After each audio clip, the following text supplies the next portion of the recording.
Hello students, आप सभी कैसे हो। मुझे उम्मीद है कि आप सभी अच्छे होंगे और आपकी तैयारी भी अच्छे से चल रही होगी।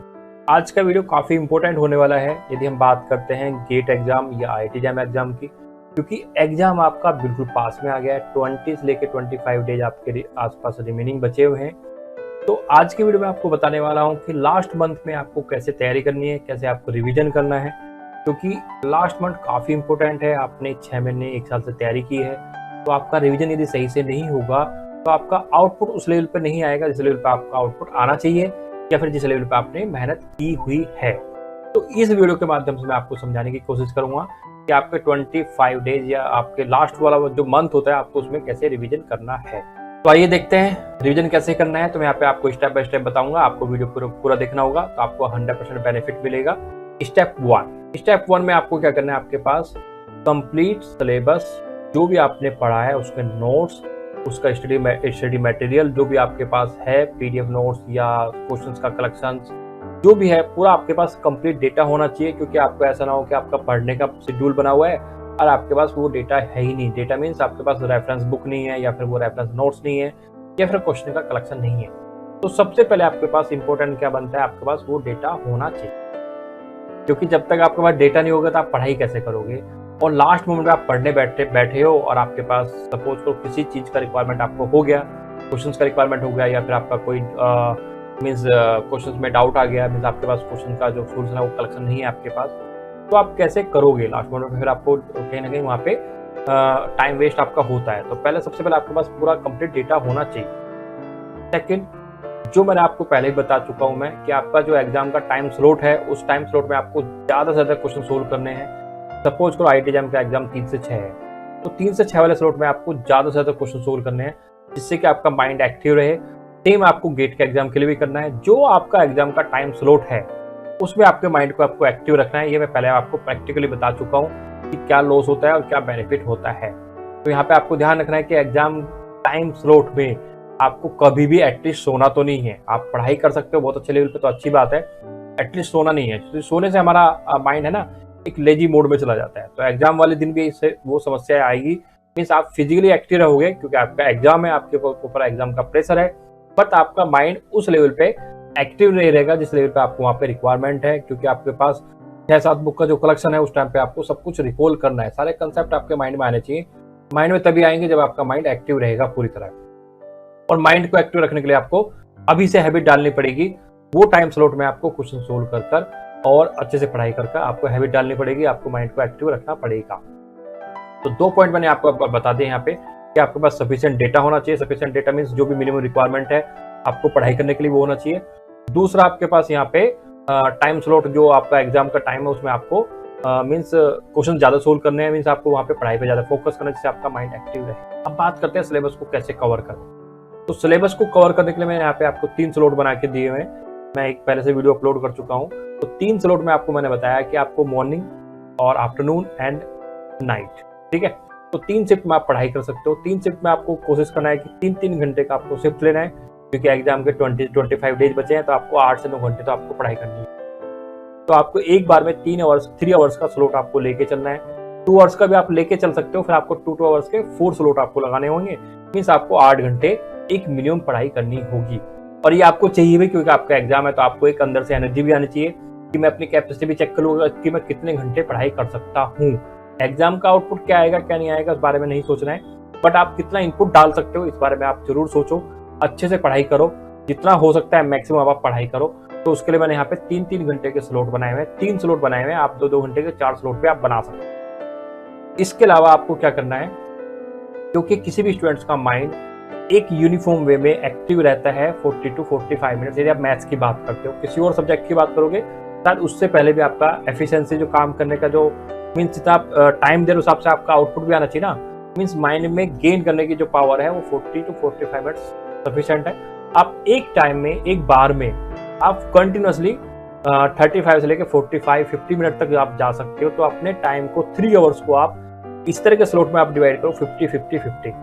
तो 3 टाइम्स डिवाइड किया आपने 150 और 10 मिनट्स का आपका ब्रेक हो जाएगा। तो आपका यहाँ पे 180 मिनट्स का 3 आवर्स का पूरा टाइम स्लॉट यहाँ पे कंप्लीट हो जाता है। तो 3 टाइम जो आपने डिवाइड किया है 50-50-50, तो आप उसमें क्या कर सकते हो, 20 मिनट में आप थ्योरी पढ़ो, और 30 मिनट्स में क्वेश्चंस को ट्राई करो। तो यहाँ पे भी आप एक 3 आवर्स के स्लॉट में 3 टॉपिक को अच्छे से कवर कर सकते हो। 50 मिनट के टाइम्स में एक टॉपिक अच्छे से कवर हो सकता है। सपोज कर पावर सीरीज है या सीरीज सोल्स है, कोई भी आपका एक टॉपिक है, जब हम गेट की बात करते हैं, नेट की बात करते हैं, ठीक है, फर्स्ट ऑर्डर फर्स्ट डिग्री है, तो वहाँ पे आपका 50 मिनट्स में मीन्स 20 मिनट्स में थ्योरी और 30 मिनट्स में आपके उसके क्वेश्चन आराम से सोल्व हो सकते हैं। यदि आप रिवीजन करने की बात करें, यदि आप फर्स्ट टाइम पढ़ने की बात करें तो बात अलग है, रिवीजन आराम से आपका इतने टाइम में हो जाएगा। तो आप एक टाइम पे आप 2 सब्जेक्ट भी लेके चल सकते हो, 3 सब्जेक्ट भी आप लेके चल सकते हो। मीन्स आप मॉर्निंग में तीनों सब्जेक्ट को अच्छे से कवर करो या फिर आप 2 सब्जेक्ट को अच्छे से कवर करो, ये आपकी अपनी चॉइस है। लेकिन एटलीस्ट 2 सब्जेक्ट को आपको लेके चलना है, एक प्योर एक अप्लाइड। आप 3 सब्जेक्ट भी लेके चल सकते हो, ये आपकी कैपेबिलिटी पे डिपेंड करता है कि आपने अच्छे से कितनी पढ़ाई की हुई है अभी तक, ठीक है। तो मैंने 180 मिनट को यहाँ पे 3 स्लॉट में डिवाइड किया हुआ है, 3 50-50 में आपको रिपीट कर देते हैं यहाँ पे, और 10 मिनट्स का ब्रेक। अब ब्रेक में क्या करना है ये आपको बता देता हूँ। ब्रेक में आपको कोई व्हाट्सअप नहीं चलाना है, कोई यूट्यूब नहीं चलाना है, कोई टीवी नहीं देखना है। ब्रेक टाइम आपका इंपॉर्टेंट टाइम है, उसमें आपको रिलैक्स रहना है। रिलैक्स रख के आप सिर्फ थोड़ा वॉक करो, घर में इधर उधर घूमो, थोड़ा बात करो, 1-2 बिस्कुट या कुछ भी आपको खाना पीना वो खाना खाओ, आराम से रिलैक्स रहो। कोई भी ऐसी एक्टिविटी नहीं करनी है जो आपको इन्वॉल्व कर दे, मीन्स उसमें आपका टाइम ज्यादा चला जाए। जैसे आप किसी से फोन पे बात करने लगे, किसी से आप व्हाट्सएप पे बात करने लगे, या फिर आपने यूट्यूब पे कोई वीडियो चला दिया, या फिर आपने टीवी में कोई सीरियल चला दिया, तो वहां पे आपका टाइम ज्यादा जा सकता है और आपको पता भी नहीं चलेगा। आप फिर बाद में जनरली क्या होता है, ऐसे टाइम वेस्ट होने से बाद में आपको दुख होता है, और दुख होगा तो आपकी फिर पढ़ाई पे, आने वाली पढ़ाई पे भी इफेक्ट पड़ेगा। तो बेटर है कि अगले 20 दिन तक, 20-22 जो भी दिन बचे हैं, 24 दिन के आसपास बचे हुए हैं, उस दिन पे आपको, उन दिनों में आपको कोई भी ऐसा डिस्टर्बेंस नहीं क्रिएट करना अपने आप से ही, तो बाद में आपको अपने आप को ही आपको दुख दे। क्योंकि कई बार हम जब पढ़ाई नहीं करते तो अपने आप को ही हमें दुख होता है। तो इस तरह का कोई भी ब्रेक ना ले। ब्रेक लेने का मतलब यह है कि आप अपने आप को रेस्ट मोड में रखना है, आपको मेंटली प्रिपेयर होना है कि आपको नया टॉपिक क्या पढ़ना है और कैसे पढ़ना है और कितने टाइम में उसको कंप्लीट करना है। और उसका डेटा मीन्स नोट्स और क्वेश्चंस का कलेक्शन आपकी टेबल पे होना चाहिए। और इसमें एक बात और बता देता हूं आपको कि कई बार आपको पढ़ते पढ़ते बोरियत महसूस होती है, तो अपने रूम में जहाँ पे आप पढ़ाई कर रहे हो उसका भी आप एक अरेंजमेंट चेंज कर सकते हो। सपोज अगर आप ऐसे बैठ के पढ़ाई करो, इस कोने में बैठ के पढ़ाई करो, आप दूसरे कोने में जाकर पढ़ाई करो। लेकिन मेरा मानना यह है कि आप एक कोने में जाकर पढ़ाई करो और प्रॉपर टेबल और चेयर के ऊपर बैठ के पढ़ाई करो, चाहे सर्दी हो चाहे गर्मी हो। यहाँ पे आपको थोड़ा सा एडजस्ट करना पड़ेगा कि सर्दी है फिर भी आपको टेबल चेयर पे बैठ के पढ़ाई करनी पड़ेगी, क्योंकि यहाँ पे आपकी इफिशिएंसी मींस आउटपुट काम करने की यहाँ पे ना आपका जो कैपेसिटी बढ़ जाती है यदि आप टेबल चेयर पे बैठ के पढ़ाई करते हो। हम रजाई में कंबल में बैठ के पढ़ाई करते हैं तो वहाँ पे आपको एक सिंपल सी बात है, थोड़ी देर बाद लेजीनेस आएगी। लेजीनेस आई तो आपका माइंड लेजी हो जाएगा, तो हमारे कंसेप्ट में आना मुश्किल हो जाएगा और क्वेश्चन सोल्व होने बंद हो जाएंगे। बहुत बार ऐसा होता है, फिर आपको एक नेगेटिव थॉट आती है, क्वेश्चन सोल्व नहीं हो रहे, तो बैठेगा आप एक प्रॉपर सिस्टमेटिक में बैठ के पढ़ाई करो। तो ये एक कुंजी है या जड़ी बूटी है एग्जाम को निकालने की, और 20 डेज में या 25 डेज में आपको रिवीजन करने की। इस तरह आप ये 3 या 4 दिन तक स्लॉट पूरा कंप्लीट करो, फिर एक फुल लेंथ एग्जाम आप दो। 3 फुल लेंथ एग्जाम आप जब दोगे तो उससे पहले आपका सिलेबस जो भी आपने पढ़ा हुआ है सारा एक बार रिवाइज होना चाहिए। फुल लेंथ पेपर देने के बाद ये आपका गेट का पेपर आप उसी को उठाओ, ऐसा नहीं जरूर आप टेस्ट सीरीज परचेज करो किसी का और तभी आप फुल लेंथ पेपर दे पाओगे। गेट का एक पेपर लो, उसका प्रिंट आउट आपके पास होना चाहिए या फिर सिस्टम में भी आपके पास है, वहां से भी आप प्रॉपर जो आपका एग्जाम टाइम है उसी एग्जाम टाइम में उस पेपर को सोल्व करो। क्वेश्चन आपको आते हैं फिर भी आप उन क्वेश्चन को कंप्लीट सोल्व करो, क्योंकि आपको ये भी देखना है कि आप कितनी स्पीड आपकी है क्वेश्चन को सोल्व करने की, क्योंकि कंसेप्ट सेम रहेगा, क्वेश्चन बदल जाएगा तो आपको क्वेश्चन सोल्व करना पड़ेगा एग्जाम में, चाहे आपको आता है चाहे नहीं आता है। मीन्स आपको कंसेप्ट आता है नहीं आता है, लेकिन एग्जाम में तो आपको कंप्लीट करना पड़ेगा। तो अभी भी आप कंप्लीट करने की कोशिश करो क्वेश्चंस को। सपोज करो कोई क्वेश्चन आपने पहले से कर रखा है, आप उसको टिक कर दोगे, ऐसा बिल्कुल नहीं करना है, आप उसको दोबारा से सोल्व करो, क्योंकि आपको टाइम भी मैनेज करना है। आपको देखना है कि मैं कितना टाइम किस क्वेश्चन पे लगाता हूँ, मीन्स अप्लाइड में कितना टाइम दे पा रहा हूँ, मैं प्योर में कितना टाइम दे पा रहा हूँ। तो ये एक बेस्ट प्लानिंग है जिसको आप अच्छे से फॉलो कर सकते हो, जो मैंने बहुत इजी वे में आपको समझाने की यहाँ पे कोशिश की है। मैं यहाँ पे रिपीट कर देता हूँ बस कि आपको एक दिन में 3 शिफ्ट में आपको पढ़ाई करनी है, मॉर्निंग, आफ्टरनून एंड इवनिंग बोलो या फिर नाइट बोलो, जो भी स्टूडेंट्स के हिसाब से वेरी करता है कोई बच्चे। लेकिन हाँ, यहाँ पे एक बात मैं बोलूंगा कि 11 या 12 बजे के बाद आप पढ़ाई ना तो ज़्यादा अच्छा रहेगा, क्योंकि क्या होता है कि हमें लगता है कि हम बहुत ज़्यादा पढ़ाई कर रहे हैं, लेकिन वो माइंड पे इतना मतलब लंबे टाइम तक स्टोर नहीं रहती चीज़ें, कंसेप्चुअली हम इतने स्ट्रॉन्ग नहीं हो पाते हम लेट नाइट पढ़ाई करते। और एग्जाम के आसपास तो नहीं, बिल्कुल नहीं करना चाहिए, क्योंकि फिर वो ज़्यादा पढ़ के ना खिचड़ी पक जाती है। तो माइंड को रिलैक्स मोड में रखना है और आपको पढ़ाई भी करनी है। तो बेटर है कि आप ऐसा एक टाइम ढूंढें जिसमें आपका माइंड एकदम शांत चिल हो, क्योंकि हम एक कंटिन्यूसली पढ़ाई नहीं कर सकते। सपोज करो आप 8 से लेकर 2 बजे तक पढ़ाई कर रहे हो, तो 6 घंटे आप कैसा माइंड अपना एक्टिव रख सकते हो। इसलिए मैंने यहाँ पे आपको बोला है कि 3 शिफ्ट में पढ़ाई करो, एक मॉर्निंग, एक आफ्टरनून और एक इवनिंग बोलो या फिर नाइट बोलो, ठीक है। ये मेरे हिसाब से बेस्ट वे है। आप अपने हिसाब से बेस्ट वे ढूंढ सकते हो, लेकिन आपको 8 से 9 घंटे आपको पढ़ाई करना होगा। एक सब्जेक्ट में आपको एक बार में आपको 2 सब्जेक्ट को लेकर चलने पड़ेंगे और अगले 4 से 5 दिन में जितना भी आपने पढ़ाया सारा आपको रिवाइज करके फुल लेंथ पेपर देने होंगे।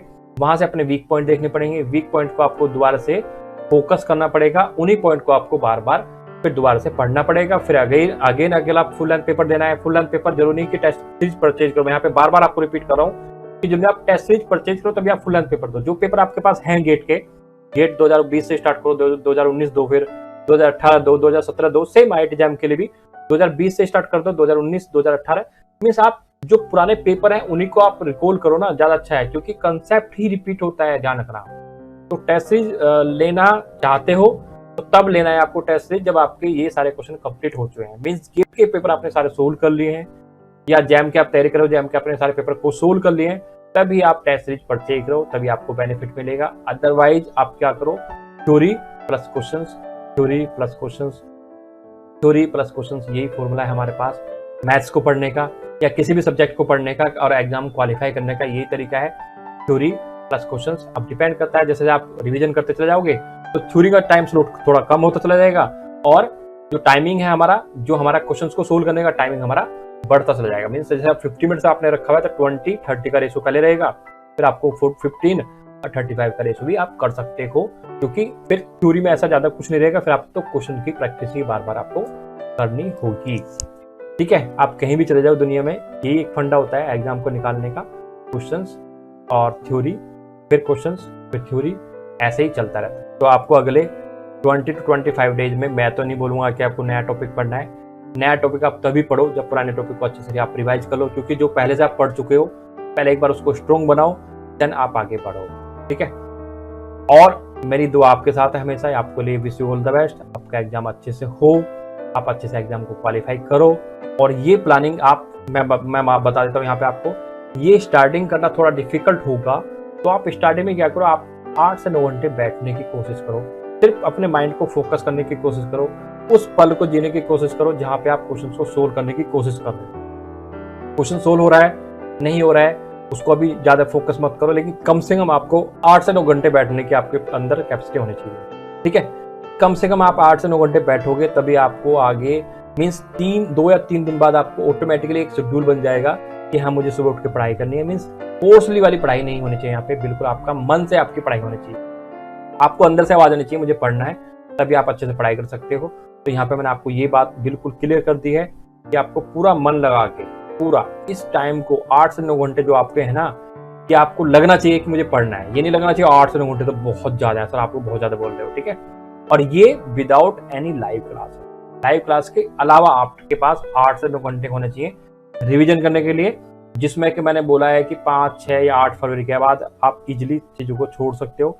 मीन्स फिर उसके बाद आराम से आप जो अच्छा लगे वो आप पढ़ो, नहीं उस टाइम पे आपको ज्यादा नहीं पढ़ना है, क्योंकि लास्ट मोमेंट में आप ज्यादा पढ़ते हो तो ज्यादा खिचड़ी पक जाती है, ये मैंने आपको पहले बोल रखा है। तो जो भी आप पढ़ना चाहते हो अच्छे से और अच्छे से रिवीजन करना चाहते हो तो 5, 6, 8 फरवरी तक आपका अच्छे से करो, क्योंकि आपका 13 को एग्जाम है, तो आपको 3-4 दिन मिल जाते हैं आपको अच्छे से रेस्ट मोड में रह के और कुछ इजी टॉपिक्स या अच्छे से अपने आप को पॉजिटिव रखने के लिए, क्योंकि आपको एग्जाम में पॉजिटिव होकर ही जाना है। जाने का एग्जाम में आपको जाने से पहले आपको जितना हो सकता है पॉजिटिव रहना है। पॉजिटिव रहने के लिए आपको फिर लास्ट मोमेंट पे वही क्वेश्चंस या वही कंसेप्ट आपको रिवाइज करने जो आपको बहुत अच्छे से आते हैं। चलो आई होप मैंने यहाँ पे आपको समझाने की कोशिश की, आपको समझ में आ गया होगा।